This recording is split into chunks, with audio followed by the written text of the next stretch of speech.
পথ দেখে পথ দেখায়, এই স্লোগানকে সামনে রেখে ভিওডি বাংলার আয়োজিত অনুষ্ঠান রাজকথনে আপনাদের স্বাগত জানাচ্ছি। আমি জামিল হোসেন। বরাবরের মতো বেশ কিছু সমসাময়িক বিষয় নিয়ে আজকে আমরা আলোচনা করব। আজকে আমাদের রাজকথনে অতিথি হিসেবে রয়েছে ইসলামী আন্দোলন বাংলাদেশের কেন্দ্রীয় দাওয়া ও প্রচার সম্পাদক শেখ ফজলুল করিম মারুফ। ভিওডি বাংলার রাজকথনে আপনাকে স্বাগত। কেমন আছেন? আলহামদুলিল্লাহ, আপনাদেরকেও স্বাগত।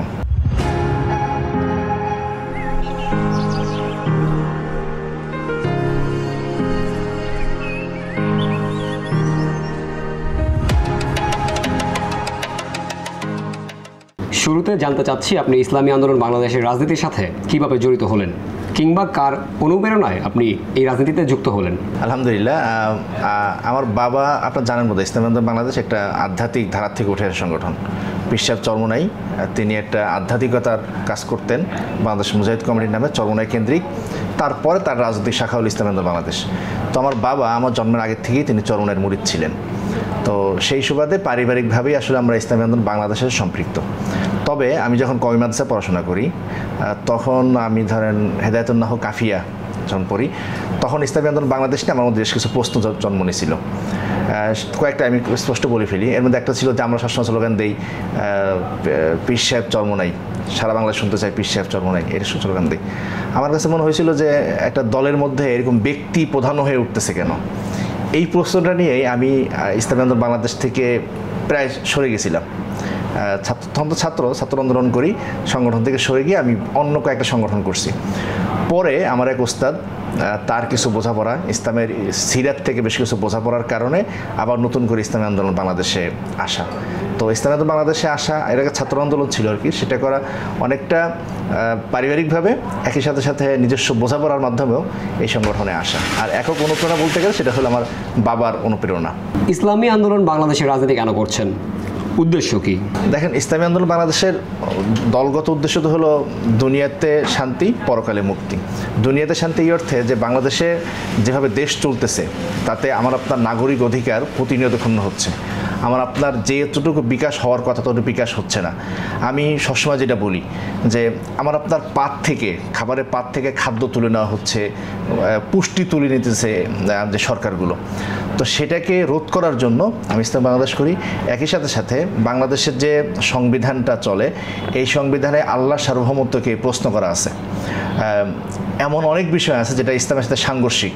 সেই বিষয়গুলো থেকে যদি আমি সেই বিষয়গুলো যদি মেনে নিই, তাহলে পরকাল আমাকে একটা জবাবদিহিতার মুখে পড়তে হবে। তো সেই পরকালীন জবাবদিহিতা থেকে বাঁচার জন্য আমি ইসলামী আন্দোলন বাংলাদেশ করি, যাতে করে অন্তত অবস্থার পরিবর্তন করতে পারি। পরিবর্তন করতে না পারলেও আমি আল্লাহকে বলতে পারি যে আল্লাহ, আমি তো চেষ্টা করছি। তো সেখানে এই দুইটা কারণ, একটা হলো দুনিয়াতে শান্তি নিশ্চিত করা, আমার অধিকারগুলো পাওয়া, আমার মৌলিক অধিকারগুলো নিশ্চিত করা, আর দ্বিতীয় বিষয় হলো আমার পরকালীন শান্তিটাকে নিশ্চিত করার জন্যই ইসলামী আন্দোলন বাংলাদেশ করা। দেশে তো অন্যান্য রাজনৈতিক দলও ছিল, ইসলামী আন্দোলন বাংলাদেশকে কেন বেছে নিয়েছেন? এখানে খুবই স্পষ্ট কথা যে একটা রাজনৈতিক দল কেন করি, যে একটা তাদের সম্ভাবনা আছে। এখন একটা রাজনৈতিক দলের সম্ভাবনা কী কী দিয়ে মাপা যায়? প্রথম যেটা দিয়ে মাপা যায় সেটা হলো দলের আদর্শ, নীতি আদর্শ। এটা দুইটা দিক। একটা হলো নীতি আদর্শটা শরিয়ার সাথে সামঞ্জস্যপূর্ণ কিনা, একই সাথে সাথে এটার বাস্তব প্রয়োগের সম্ভাবনাটা কতটুকু, এই দুইটা দিক। দ্বিতীয়ত হলো এই দলের নেতার অবস্থাটা কি, নেতার যোগ্যতা, নেতার সম্ভাবনাটা কি। তৃতীয় যেটা, সেটা হলো যে একটা দলের কর্মী বাহিনী কতটা মজবুত। তো ইসলামী আন্দোলন বাংলাদেশ যদি আপনি বিশ্লেষণ করেন, প্রত্যেকটা জায়গায় ইনশাআল্লাহ ইসলাম বাংলাদেশ একেবারে পাশ করা, উন্নত মানে খুব ভালো মার্কে পাশ করা। যেমন ধরেন, ইসলামী আন্দোলন বাংলাদেশের যে নীতি এবং আদর্শ, সেটা একেবারেই শরিয়া সম্মত এবং শরিয়া অনুসৃত, শরিয়া অনুমোদিত একটা পন্থা। ইসলামী আন্দোলন বাংলাদেশ রাজনীতির স্বার্থে কোথাও কখনো শরিয়ার সাথে আপোষ করে নাই। বাংলাদেশে অনেক ইসলামী সংগঠন আছে, তারা বিভিন্ন সময় কৌশল, হেকমত, বাস্তবতা নানা কিছু বলে শরিয়া সমর্থন করে না এমন জায়গা কাজ হয়েছে বাংলাদেশে। যেমন নারী নেতৃত্বের একটা প্রশ্ন, আপনারা জানেন যে ইসলাম নারী নেতৃত্বকে একেবারে সমর্থন করে না। নারী নেতৃত্ব বলতে রাষ্ট্রপ্রধান হিসেবে নারী, এই জায়গাতে ইসলাম একেবারে সমর্থন করে না। বাংলাদেশে অনেক ইসলামী দল সেই জায়গাটাতে করছে, অনেক উদাহরণ আছে।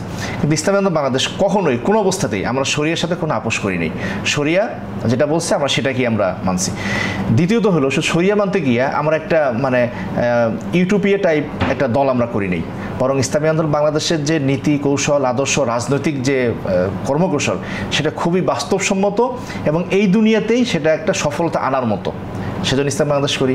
আমাদের আমির, আমাদের দলীয় প্রধান, সেটা আমাদের প্রথম যে দলীয় প্রধান মুফতি সৈয়দ মোহাম্মদ ফজলুল করিম রাহিমাহুল্লাহ, যাকে আমরা শাইখ রহমতুল্লাহ আলী বলি, পিরসাহেব চরমোনাইর বাবা, বর্তমান আমির, তাদের মধ্যে কয়েকটা জিনিস খুব স্পষ্ট এবং খুব পরিষ্কার, এবং এই তারা খুব শক্ত।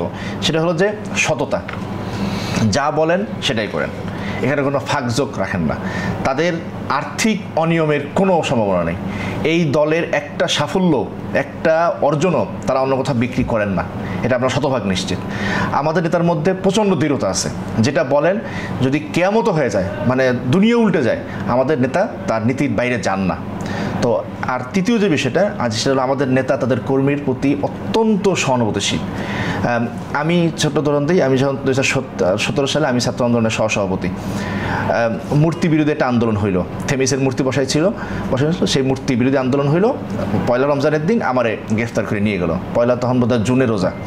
তো এরপর আমি চরমোনাইতে গেছি, আমার ধারণা ছিল মহতরম আমির আমাকে সান্ত্বনা দেবেন। তিনি প্রথম দেখাতে আমার বললেন, হেই বেটা, এই গরমের মধ্যে তুই থাকতে না কেমন জেলখানায়, বরিশালের ভাষায়। হুজুরের আমার প্রতি হুজুরের প্রথম ইয়া হল, তুই যেবার জেলে গেছিলি, এই গরমের মধ্যে জেলখানা থাকতি কেমনে। তো এইটা হলো এইভাবে প্রত্যেকের সাথে ব্যক্তিগতভাবে আমাদের আমিরের যে প্রচণ্ড রকম মায়া, মমতা, ঘনিষ্ঠতা, এটা আমাদেরকে এই দল করতে অনুপ্রাণিত করছে। তিনটা কারণ, একটা হলো নীতি আদর্শ, দলের নেতার অবিচলতা, নেতার গুণাবলী, এবং হলো আমাদের একটা কর্মী বাহিনী। বাংলাদেশের প্রত্যেকটা ইউনিয়নে আমাদের মজবুত কর্মী বাহিনী আছে, যে কর্মী বাহিনী পিরসাহেব চরমোনাই বসতে বললে বসবে, উঠতে বললে উঠবে। একেবারে চূড়ান্ত মারামারির মুহূর্তে তখনও যদি বলে দাঁড়াও, একেবারে সাথে সাথে সে এক পাওয়ার আগাবে না, এবং যদি জীবন দিতে বলে কোনো দ্বিধা করবে না। এই তিনটা কারণে অন্যান্য দল বাদ দিয়ে আমি ইসলামী আন্দোলন বাংলাদেশ করি। আসলে আমরা যতটুকু জানি, পূর্বে এই দলটির নাম ছিল ইসলামী শাসনতন্ত্র আন্দোলন, পরবর্তীতে নাম রাখা হলো ইসলামী আন্দোলন বাংলাদেশ, সেটি কেন? দেখেন, আমাদের দলের যে নাম ছিল ইসলাম শাসনতন্ত্র আন্দোলন, এটা ঐতিহাসিক সিদ্ধান্ত, ঐতিহাসিক নাম ছিল। শাসনতন্ত্র ভিত্তিক রাষ্ট্র পরিচালনা করা, এটা তো একটা নতুন ফেনোমেনা। জাতি রাষ্ট্র তৈরি হওয়ার পরে এটা আসছে, এর আগে কিন্তু এটা ছিল না। এর আগে ছিল রাজতন্ত্র ছিল, তো রাজাতন্ত্র সেখানে চলতো। তো যখন দ্বিতীয় বিশ্বযুদ্ধের পরে ছোট ছোট দেশ তৈরি হলো, জাতি রাষ্ট্র তৈরি হলো, তো জাতি রাষ্ট্রটা পরিচালিত হইতে হলো শাসনতন্ত্রের অধীনে। তো এই বাস্তবতাটা যেমন বিশ্বের ইতিহাসে নতুন, একই সাথে ইসলামের যে ইতিহাস, 1400 বছর ইতিহাস, সেই ইতিহাসেও এটা একটা নতুন একটা ধারা, নতুন একটা ফেনোমেনা, যে একটা নতুন একটা রাষ্ট্র, যার সুনির্দিষ্ট ভূখণ্ড আছে, সুখণ্ড একটা জাতি আছে, যেখানে নেতা বারংবার পরিবর্তন হয়, শাসনতন্ত্র ভিত্তিক রাষ্ট্রগুলো চলে। তো এইরকম একটা রাষ্ট্র ব্যবস্থায় ইসলামের প্রাসঙ্গিকতা কী করে হবে, এটা নিয়ে ওলামা ইকরামের মধ্যে নানা চিন্তা ছিল। তখন যেটা আসলো যে শাসনতন্ত্র যদি ইসলামী হয়, তাহলে রাষ্ট্র ক্ষমতা যে আসুক সে ইসলাম অনুসারে রাষ্ট্র পরিচালনা করবে।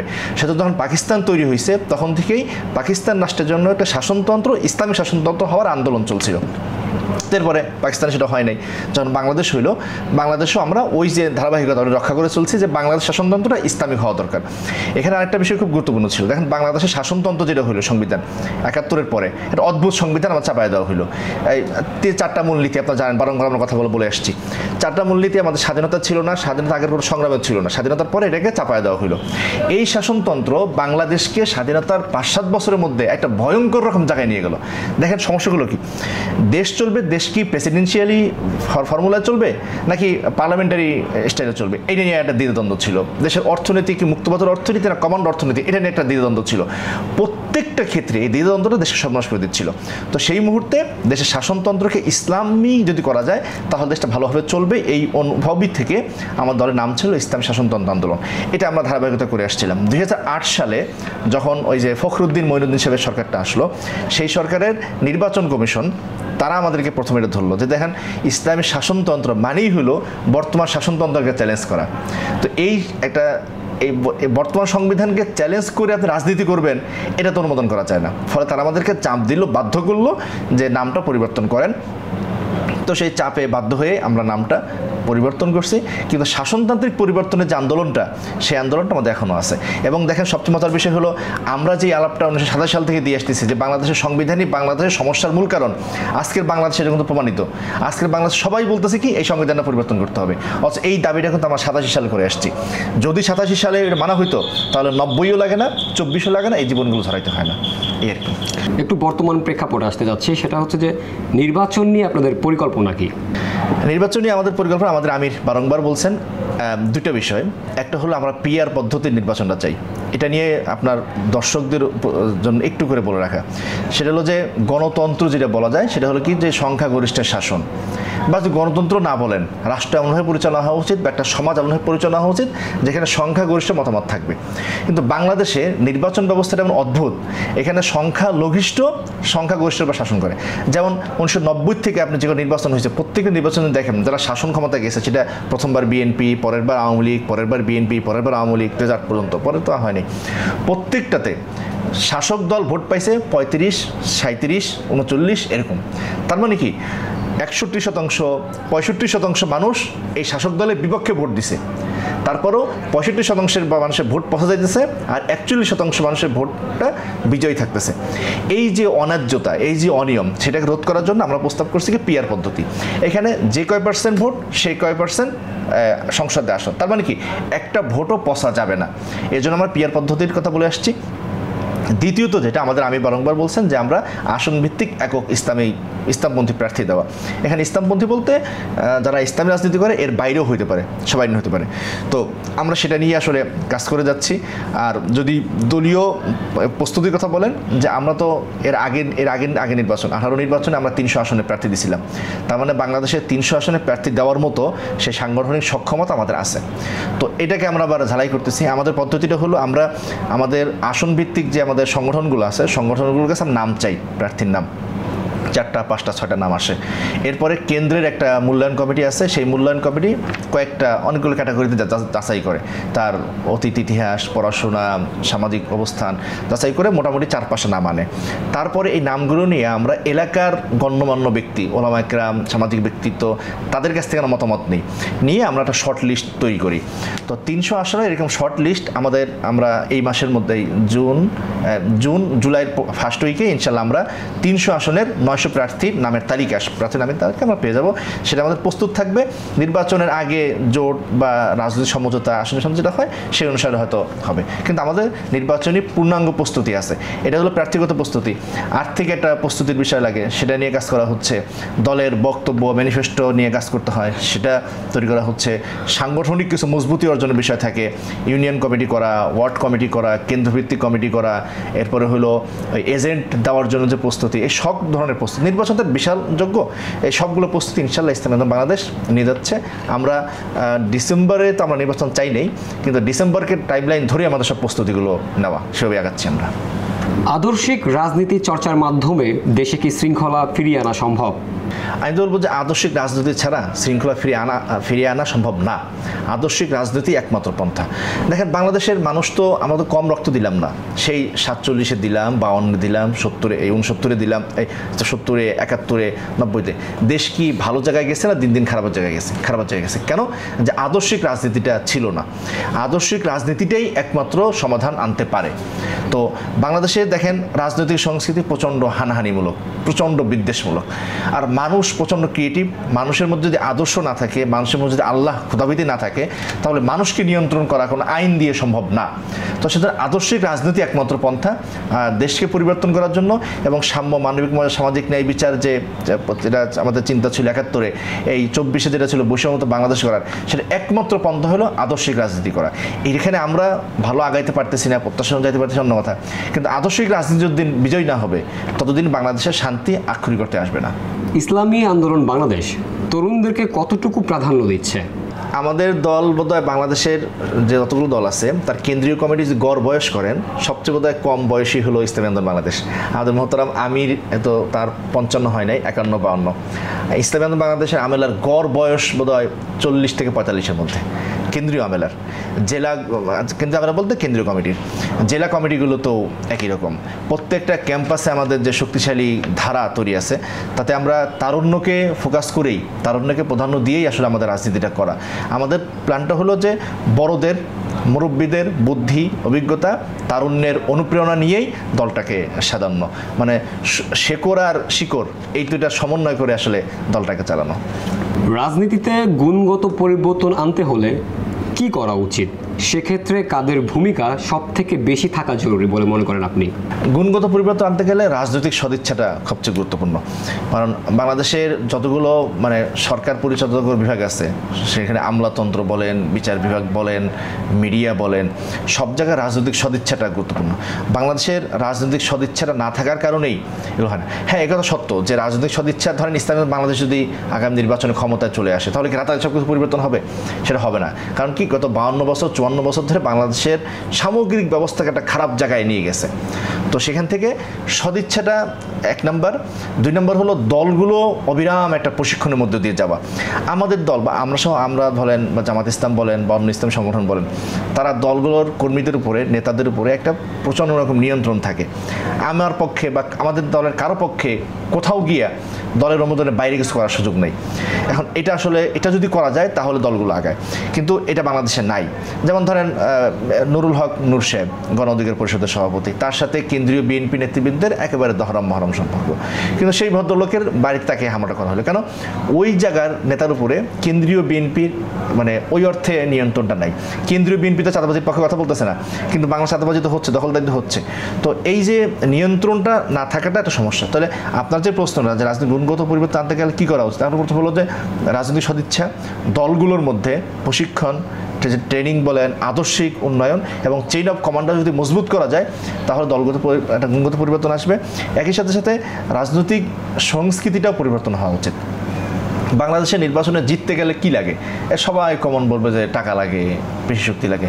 এই জায়গায় যদি পরিবর্তন আনতে পারতাম, তাহলে শিক্ষিত লোকজন বাংলাদেশের রাজনীতিতে আসতে পারতো। তো সেটা না উচিত। ভদ্রতা, সভ্যতা, এই জায়গাগুলো দেখবেন অনেক জায়গায় থাকে না। আমরা কিছুদিন আগে দেখছি এইসব কি শব্দ আসছে। তো সেখানগুলো যদি উতরায় আসা যায়, রাজনৈতিক সদিচ্ছা যদি থাকে, তাহলে আমার মনে হয় গুণগত পরিবর্তন আনা সম্ভব। অন্তর্বর্তী সরকারের প্রধান উপদেষ্টা ডক্টর মোহাম্মদ ইউনূস এবং বিএনপির ভারপ্রাপ্ত চেয়ারম্যান তারেক রহমানের লন্ডনের বৈঠকটি আপনি কিভাবে মূল্যায়ন করছেন, বা এই বিষয় নিয়ে আপনার মন্তব্য কি? আমাদের দলীয় মুখপাত্র গাজী আতাউর রহমান সাহেব গতকালকে একটা বিবৃতি দিয়েছেন। সেখানে তিনি পরিষ্কার করে কয়েকটা কথা বলছেন। একটা কথা হলো যে বৈঠকটা হয়েছে, এটা একটা ইতিবাচক দিক, যে বাংলাদেশের প্রধানতম রাজনৈতিক শক্তির সাথে একটা টানাপোড়েন ছিল বলে মনে হচ্ছিল সরকারের, সেটা দূর হয়েছে। এটা আমরা, কিন্তু এখানে আর একটা বিষয় আছে যেটা আসলে বলে রাখা ভালো, হয়তো ইতিহাসের শিক্ষার জন্য বলে রাখা ভালো। বাংলাদেশের দ্বিদলীয় রাজনীতি চলছিল, বিএনপি, আওয়ামী লীগ। বাংলাদেশের অনেক অর্জনের জন্য তাদের কৃতিত্ব আছে, কিন্তু আজকের বাংলাদেশ যতটুকু খারাপ, তার পুরো দায় কিন্তু এই দ্বিদলীয় রাজনীতির। এইবার যখন জুলাই অভ্যুত্থান হলো, জুলাই অভ্যুত্থানের পরে দ্বিদলীয় রাজনীতি ভেঙে একটা বহুদলীয় একটা রাজনীতির একটা সম্ভাবনা তৈরি হয়েছিল। কিন্তু এই বৈঠকে যেভাবে বৈঠকটাকে মহিমান্বিত করা হলো, বড় করে তোলা হলো, গুরুত্বপূর্ণ করে তোলা হলো মিডিয়াতে, ফলে বাংলাদেশের রাজনীতি লন্ডনের দিকে তাকায় আছে, অনেক কথাবার্তা শোনা, এটা করে দ্বিদলীয় রাজনীতিকে আবার এস্টাবলিশ করার দিকে গেল, যে বাংলাদেশের রাজনীতি বিএনপি শেষ কথা, বিএনপি একমাত্র কথা। আর একটা বিষয় খুব গুরুত্বপূর্ণ, সেটা দেখেন, রাজনীতিতে দল ব্যক্তি সবসময় গুরুত্বপূর্ণ থাকে, কিন্তু ব্যক্তি যদি প্রধান হয়, একমাত্র হয়, শেষ কথা হয়, ব্যক্তি নির্ভর যদি হয়, তাহলে বাংলাদেশ দল ক্ষতিগ্রস্ত হয়, বাংলাদেশ ক্ষতিগ্রস্ত হয়। দেখেন শেখ হাসিনা স্বৈরাচারী হয়েছে কেমনে? এটা কিন্তু সাংবিধানিক মাধ্যমেই শেখ হাসিনা স্বৈরাচার হয়েছে। বাংলাদেশের 70 ক্লজ আছে, যেখানে দলের বিরুদ্ধে সংসদে কোনো কথা বলা যায় না। দলীয় প্রধান এতটাই শক্তিশালী যে দলের মধ্যেও তার মতামতের বাইরে কোনো মতামত দেওয়া যায় না। আজকে আব্দুল হামিদ সাহেব বলতেছেন যে আমার ভুল হয়েছে বা ভুল ছিল, তার মানে কি? শেখ হাসিনা একক ব্যক্তি, তাকে কোথাও কোনো জবাবদিহি করা যায় না, তাকে শেষ কথা। আমরা এবার প্রত্যাশা করছিলাম যে হ্যাঁ, এই অবস্থাটা তো খানিকটা পরিবর্তন হবে, কিন্তু এই বৈঠক কিন্তু একটা নেগেটিভ বার্তা দিচ্ছে। সেটা কি, যে বাংলাদেশ সরকারের সাথে বিএনপি যে আলাপ আলোচনাগুলো হচ্ছিল, সেগুলো কি তারেক রহমান সাহেবের অগোচরে হচ্ছিল? অবশ্যই না, তার গোচরই হচ্ছিল, তার পরামর্শ মতামত নিয়ে হচ্ছিল। তারপরেও এই বৈঠকটাকে এত বড়কে দেখানো হইলো যে তারেক রহমান সাহেবই বাংলাদেশের রাজনীতির দণ্ডমুন্ডের কর্তা। তার মানে কি, দুইটা বিষয়, একটা হলো দ্বিদলীয় রাজনীতিকে এস্টাবলিশ করার একটা বার্তা গেল, দ্বিতীয়ত হলো ব্যক্তি কেন্দ্রিকতার একটা বার্তা গেল। এই বিষয়গুলো আসলে না হলে ভালো হইতো। তারপরে এটা হয়েছে, আশা করি একটা ইয়ে কাটবে। তবে যেভাবে মিডিয়াগুলোতে আসছে এবং নির্বাচন ফেব্রুয়ারিতে চলে আসছে তা কিন্তু না, দুইটা কিন্তু শর্ত সাপেক্ষে। বিচার এবং সংস্কার অগ্রগতি হইলেই কিন্তু ফেব্রুয়ারিতে নির্বাচন, তো সেটা আমাদের সবাই মাথায় রাখা উচিত। তবে এটা ভালো, এটা হওয়া উচিত। এখানে আর একটা বিষয় দেখেন, বাংলাদেশের ডক্টর মোহাম্মদ ইউনূস কিন্তু বাংলাদেশ সরকার প্রধান, আর জনাব তারেক রহমান সাহেব অনেক বড় গুরুত্বপূর্ণ, কিন্তু তিনি কিন্তু একটা দলের প্রধান। তাহলে বৈঠকটা কি হয়েছে? রাষ্ট্রপ্রধানের সাথে দলের প্রধানের বক্তব্য। বাংলাদেশে যখন বিএনপিও যখন প্রধান উপদেষ্টার সাথে দেখা করে, তখন কি হয়? বিএনপি একটা চিঠি দেয় যে আপনার সাথে দেখা করা প্রয়োজন, দেখা করতে চাই, উনি অনুমোদন করেন। এখানে কিন্তু উল্টাটা হয়েছে, বাংলাদেশ সরকার তারেক রহমান সাহেবের কাছে চিঠি দিচ্ছে যে আপনার সাথে দেখা, আপনার জানেন না, চিঠিটা কিন্তু বাংলাদেশ সরকারের পক্ষ থেকে গেছে। বিষয়টা কি হলো? রাষ্ট্র একটা দলের প্রধানের সাথে দেখা করার জন্য চিঠি দিচ্ছে, বিষয়টা কি মানে খুব সুন্দর হইল? তো এই জায়গাগুলো আমাদের বলে রাখা উচিত বাংলাদেশের রাজনীতির জন্য, যে এটা হওয়া উচিত। আর একটা বিষয় খুব গুরুত্বপূর্ণ, মাথায় রাখেন, যে আমরা সবাই বলি নির্বাচনের সময় লেভেল প্লেয়িং ফিল্ড দরকার। এর মানে কি? যে নির্বাচনের পরিস্থিতিটা সবার জন্য সমান্তরাল হবে। এটা কিন্তু শুধু প্রশাসনিক বিষয় না, এটা একই সাথে মনস্তাত্ত্বিক বিষয় বটে। যখন দেখা যাচ্ছে যে বাংলাদেশ সরকারের প্রধান একটা দলের প্রধানের প্রতি এত বেশি গুরুত্ব দিচ্ছেন, গোটা প্রশাসন মনস্তাত্ত্বিকভাবে ওই দলের প্রতি ঝুঁকে যাবে, ওই দলের অনিয়মের বিরুদ্ধে সে কথা বলতে ভয় পাবে, দলকে সে, তো এইটার মাধ্যমে সেটা হলো। তো এটা আসলে না হওয়া উচিত ছিল। তো আমাদের সেই বিবৃতিতে আমরা বিষয়গুলো ক্লিয়ার করছি, আপনার মাধ্যমে হয়তো তাদের সামনে যাবে আর কি। ইসলামী যতগুলো দল আছে সব মিলিয়ে ঐক্যবদ্ধভাবে কোনো জোট করার চেষ্টা করছেন কি না? এছাড়াও জোট নিয়ে কোনো চিন্তা ভাবনা রয়েছে কিনা আপনাদের? এটা জোট বলতে কি, আমাদের নির্বাচনী একক প্রার্থী দেওয়ার একটা পরিকল্পনা আছে। এখন আগে যেটা ছিল যে একটা দল একটা ব্যানার করে দেওয়া, সবাই এক মঞ্চে উঠে কথা বলা, ওটা হলো ঐক্যের প্রতীকী দিক। সেই ঐক্যের প্রতীকী দিক তো অনেকবারই হয়েছে, আমাদের এখানেও নেতৃবৃন্দ আসছেন, আমাদের নেতৃবৃন্দ যাচ্ছে, দলগুলোর মধ্যে একটা প্রচণ্ড সৌহার্দ্য আছে আলহামদুলিল্লাহ। তবে ওই অর্থে একক ব্যানার কেন্দ্রিক ঐক্য সমমত হবে না, তার চেয়ে বরং হবে যে আসন কেন্দ্রিক একটা সমঝোতা হবে। সেটাই মনে হয় রাজনীতি এখন পর্যন্ত গতিবিধি বুঝতেছি, সেটি হয়তো যাচ্ছে বাংলাদেশের রাজনীতি। যদি ইসলামী আন্দোলন বাংলাদেশ রাষ্ট্র পরিচালনার দায়িত্ব পায়, সেক্ষেত্রে দেশবাসীর জন্য ইসলামী আন্দোলন বাংলাদেশ সব থেকে গুরুত্ব এবং প্রাধান্য দিবে কোন বিষয়টিকে? আমি খুব পরিষ্কার করে বলি যে ইসলামী আন্দোলন বাংলাদেশ যদি রাষ্ট্র ক্ষমতায় যায়, আমরা প্রধানত যা করবো সেটা হলো সুশাসন নিশ্চিত করব, গুড গভর্নেন্সটা নিশ্চিত করব। গুড গভর্নেন্সের যে জাতিসংঘের যে ইন্ডিকেটরগুলো আছে, 8টা ইন্ডিকেটর, সেই ইন্ডিকেটরগুলোই বাস্তবায়ন হবে।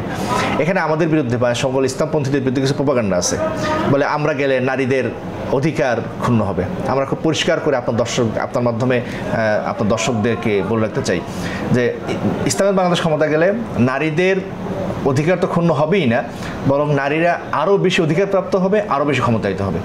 এখন এখানে এই জায়গাটা পরিষ্কার করে রাখা ভালো যে নারী ক্ষমতা কাকে বলে, মানে নারী ক্ষমতার একটা টার্ম, এটার ব্যাখ্যাটা কি? এই ব্যাখ্যাটা পশ্চিমের একটা ব্যাখ্যা আছে, আমি বলি যে না, পশ্চিমের বাস্তবতা বাংলাদেশের বাস্তবতা এক না। পশ্চিমে নারীর সাথে সম্পর্ক হলো পাওয়ার রিলেশনের, আর আমার এখানে নারীর সাথে আমার সম্পর্ক পাওয়ারের না, নারীর সাথে আমার সম্পর্ক ভালোবাসার। আমি এই পাঞ্জাবিটা একটা ফুল আছে, এই পাঞ্জাবিটা আমি ব্যক্তিগতভাবে আমার পছন্দ না এরকম ফুল পরা, কিন্তু আপনার ভাবি পছন্দ করছে, আমি কেন? আমার বাপের সাধ্য আছে এটা না পরার?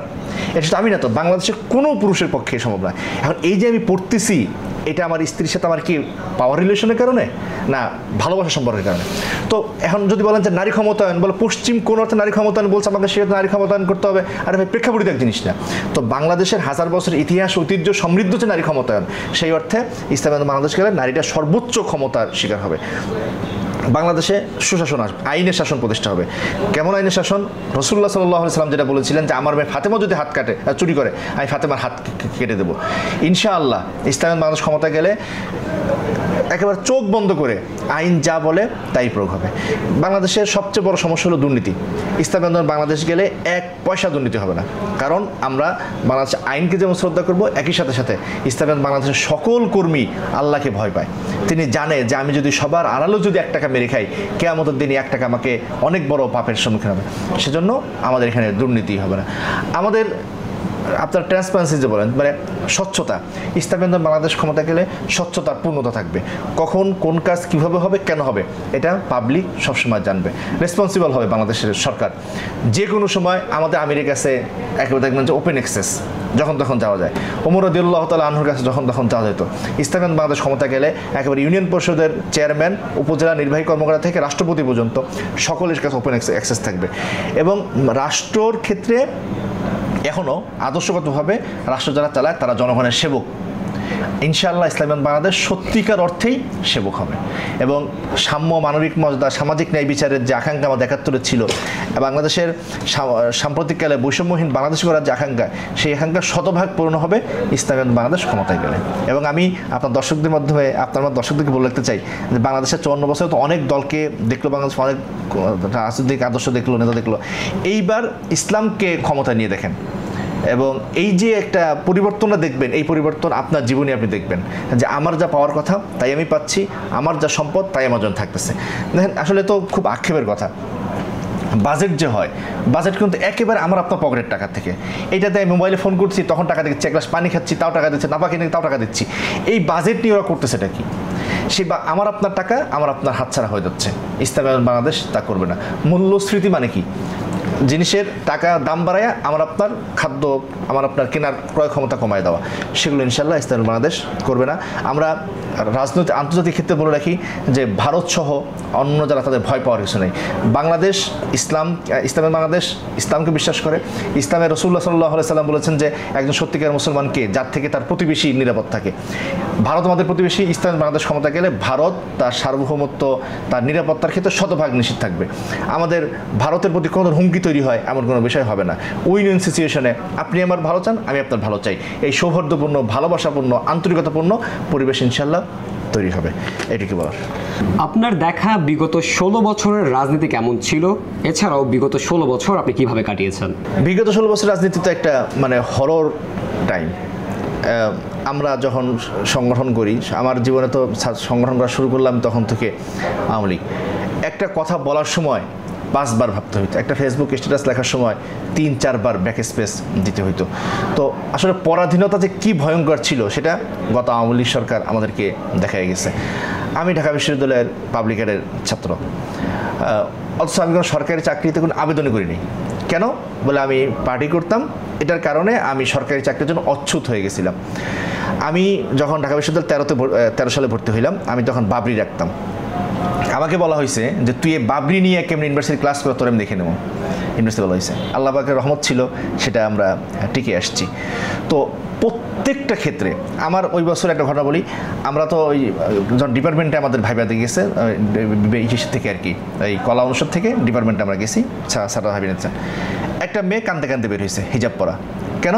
ওর হিজাব পরা কেন তাই নিয়ে ওকে এখানে বকাবদ্ধ করা হয়েছে। সারা বাংলাদেশের মানুষের জন্য ইসলাম পালন করাটাকে অপরাধ বানায় ফেলা হয়েছিল।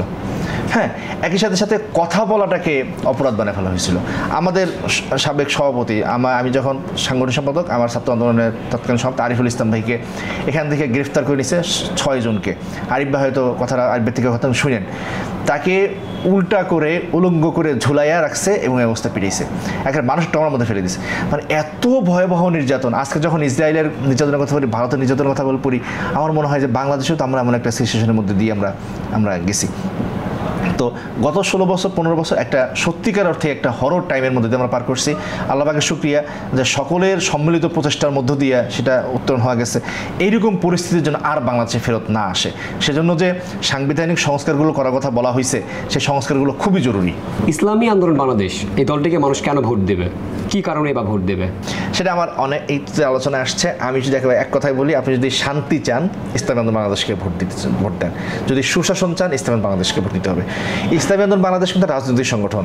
দল, মত, ধর্ম, মাযহাব, মাসলাক নির্বিশেষে বাংলাদেশের যে কোনো নাগরিক, একজন হিন্দুও যদি সুশাসন নিশ্চিত করতে চায়, আক্ষরিক অর্থে গুড গভর্নেন্স যদি চায়, তাহলে ইসলামী আন্দোলন বাংলাদেশই একমাত্র সমাধান আমি বাংলাদেশে মনে করি, যারা আপনাকে সুশাসন এনে দিতে পারবে। এটা চ্যালেঞ্জ রইল। ইসলামী বাংলাদেশের কোথাও কেউ যদি এতটুকু ক্ষমতায়ন হয়, বাংলাদেশের মানুষ এতটুকুই সুশাসন পাবে, গুড গভর্নেন্স পাবে। তো ফলে বাংলাদেশের মানুষকে যদি সুশাসন চান, সাম্য, মানবিক সামাজিক ন্যায় বিচার চান, বৈষম্যহীন বাংলাদেশ চান, ইসলামী বাংলাদেশে ভোট দেন, ইনশাআল্লাহ আমরা সেটা দেবো। একেবারে শেষ মুহূর্তে চলে আসছি, শেষ একটা প্রশ্ন দিয়ে শেষ করতে চাচ্ছি। ইসলামী আন্দোলন বাংলাদেশ আগামী বাংলাদেশ নিয়ে তাদের চিন্তা ভাবনা কি, কিংবা ভবিষ্যৎ পরিকল্পনা কি? আমাদের প্রথম ভাবনা হলো বাংলাদেশে আর যেন ষড়যন্ত্র না আসে, এবং সেটা না আসার জন্য আমাদের সাংবিধানিক সংস্কারটা খুব জরুরি।